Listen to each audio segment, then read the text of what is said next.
I just realized that I filmed this whole video with my microphone on mute. Idiot! So what you're seeing right now is take 2, starting now.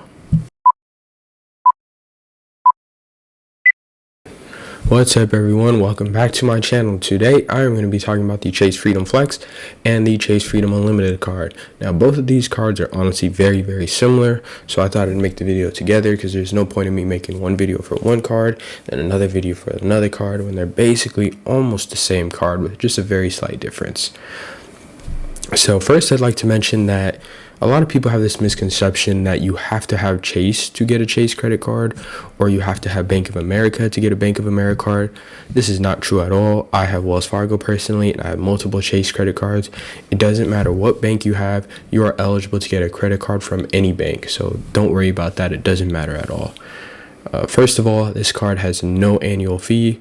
I'm starting with the Chase Freedom Flex. The Chase Freedom Flex has no annual fee, and it comes with a $200 cashback offer when you spend $500 in the first 3 months.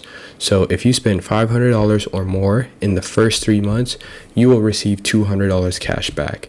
Now the idea is that you want to spend $500 on things that you already use or you already spend on. So you don't want to go out of your way to spend the $500, but you want to use it for things like gas, right? Most people drive a car, they need to buy gas. You go to the grocery store, you need to buy groceries. You have to pay your phone bill, your internet bill, whatever. Those are things that you want to use your credit card for, so you're not going out of your way to spend more to hit a cashback, you know? You're just spending on things you already spend money on, and most of us spend at least $500 in a span of 3 months. This isn't $500 each month. This is just total, which is about, what, $167 a month. Most people spend more than that. Now, secondly, this card has it comes with 5% cash back on rotating categories. So every quarter from January to March, from April to June, from July to I believe like September, and then October to December, you have certain categories that Chase is going to give you 5% cash back when you have this card. So for example, from January to March of this year, the 5% cash back rotating categories were wholesale clubs, internet, cable, and phone services, and certain streaming services. So that means that you get 5% cash back on any of those if you use your card to pay for it. And then the next quarter, it's gonna change. So from April to June, it was gas stations and home improvement stores. Now the rest of the year hasn't been announced yet by Chase, but that's not really an issue. Basically, the main point is you get 5% cash back on rotating categories. Now, following that, you're going to get 5% cash back when you book travel through Chase's travel portal. So Chase has their own travel portal. It's called Ultimate Rewards, and that is where you can redeem your points when you get a $200 cash back. Actually, if you use it on Chase's travel portal, you get more. So $200 cash back actually equals $300 if you use it for travel on Chase's travel portal, because they have partnerships with certain airlines and stuff like that. Excuse me.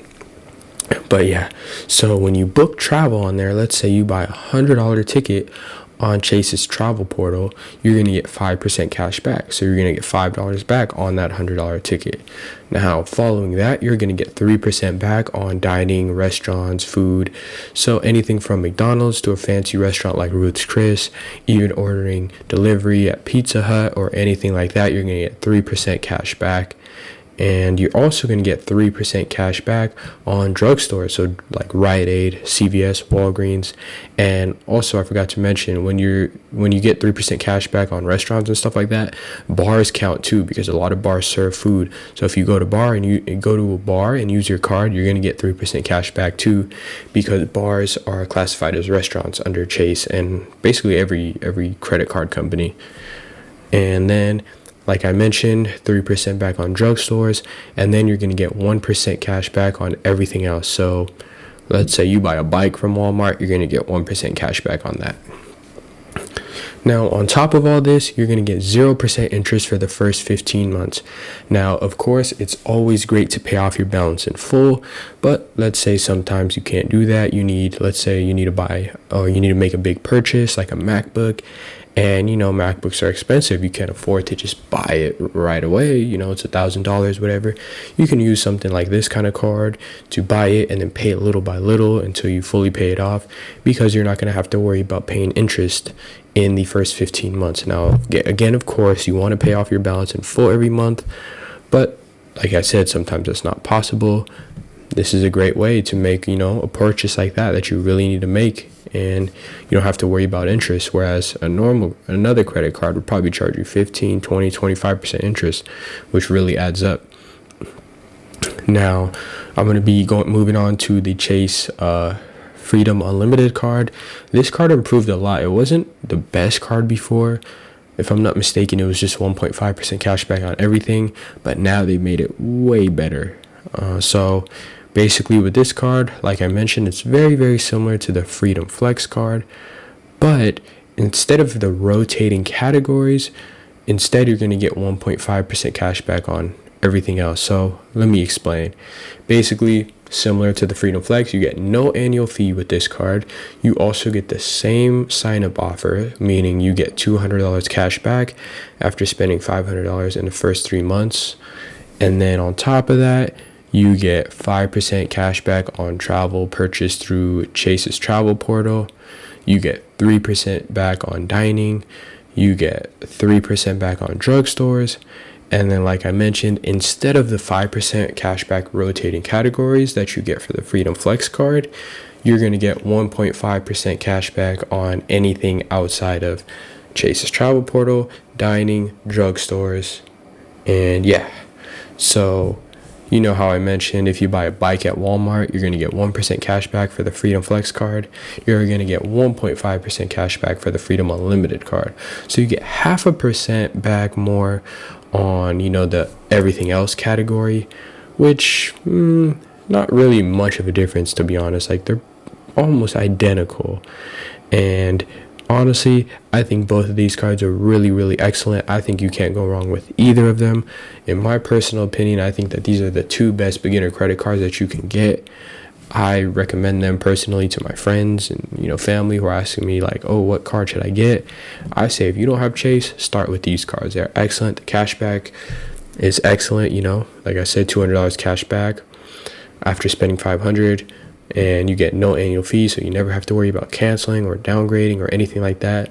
Again, no interest in the first 15 months, which makes it an excellent beginner credit card, because when you're first learning to pay off your balance in full and stuff, you don't have to worry about getting penalized and getting a lot of interest or anything like that. And yeah, like I mentioned, in my personal opinion, I think these are the best beginner credit cards that you can get. And doesn't really matter which one you get, just choose one, whichever one you feel like you can get more use out of. They're both pretty similar. They're both almost the same card. If you really, really want to, you can get both. Probably wouldn't recommend doing that right at the same time if this is like your first credit card or second credit card or something. But if you're later in the game and you want both of them, feel free to just get both, I guess. I've never done that before. I don't know how that works, but yeah, like I mentioned, very similar cards, both excellent cards. You can't go wrong with either one. So that's basically it for this video. If you liked it, please give it a thumbs up. And if you like this type of content, feel free to subscribe. It really helps the channel. Feel free to drop any comments or any questions down below. And also turn on post notifications if you want, so you can be notified whenever I post. And yeah, that's it. Thank you so much for supporting. Thanks so much for watching this video. And hopefully I'll see you in the next video.